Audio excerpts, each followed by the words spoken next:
Okay, let's dive right into this explainer. We all value compassion, right? But have you ever stopped to wonder if your generosity might actually be doing more harm than good? Today, we're unpacking a powerful ancient tale about the true cost of blind generosity.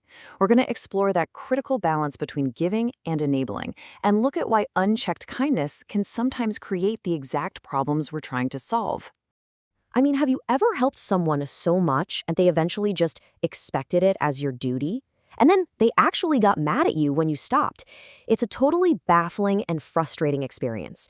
You give your time, your money, your energy, and the literal second you try to draw a boundary, boom, suddenly you're painted as the bad guy.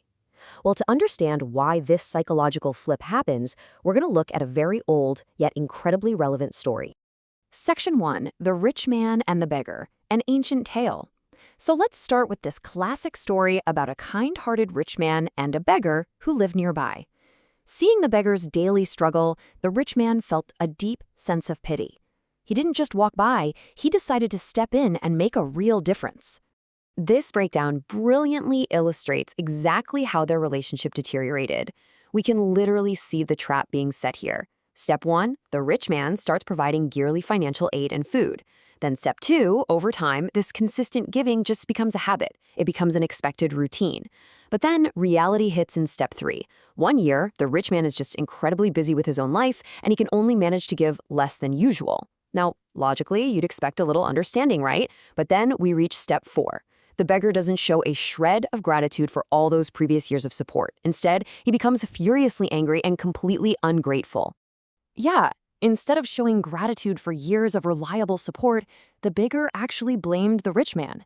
He looked right at the person who had literally fed and funded him for years and boldly declared, "You are stingy and you are mistreating me." Crazy, right? He genuinely felt he was the one being wronged. It's a shocking reaction, for sure, but it reveals a very deep, very predictable flaw in human behavior when it comes to receiving continuous aid. Which brings us to Section 2. The trap of dependency, or the obligation trap. What's really fascinating about this old parable is how it points directly to a very real, very modern psychological trap. The crucial point here is that for certain individuals, continuous help actually transforms into a perceived obligation. The more you help some people, the more they start to view your generosity as this permanent duty that you somehow owe them. And here's exactly where the trap snaps shut. The moment you stop helping, or, even just pause to take a breath, they suddenly view you as the one in the wrong. In their minds, your past kindness is just completely erased by your present boundary. Moving on to Section 3, Kindness Needs Wisdom, Valuable yet Dangerous. This brings us to a really fundamental truth. Kindness is an incredibly valuable trait, absolutely, but it requires a very specific partner to actually be effective. So let's look at how this all fits together. On one hand, we see the ideal, right? Kindness with wisdom. That's the kind of help that empowers people and respects boundaries. But on the flip side, we see the real danger, kindness without wisdom. As our source material warns, when we just give blindly, it breeds this toxic dependency. Instead of lifting someone up, it simply feeds their greed and their reliance on others, basically trapping them in a cycle where they never actually learn to fend for themselves. That leads us right into Section 4. Who should we help? Directing compassion. So how do we apply this in real life? Let's see how this translates into some actionable advice on who actually deserves your energy. Because the truth is, you can't, and frankly shouldn't, help everyone in the exact same way. The contrast here is just staggering, and honestly, it's a fantastic metric to use in your own life. For the right person, you help them once and they cherish that act of support for a lifetime. They use it as a real stepping stone. The wrong person, however, well, they're essentially a bottomless pit of entitlement. You can help them 10 times and they'll still feel like it's just not enough.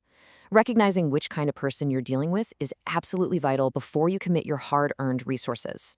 To help us navigate this tricky terrain, ancient ancestors actually taught a really profound proverb that I think we should pause and just absorb for a second.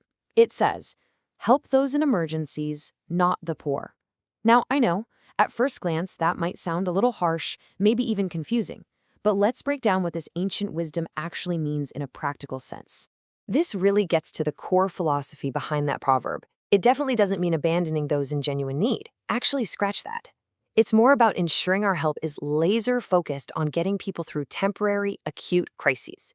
We step in to assist people through sudden hardships, for sure. But we have to do this without feeding a culture of laziness or indulging the greed of those who simply refuse to stand up and fight for themselves.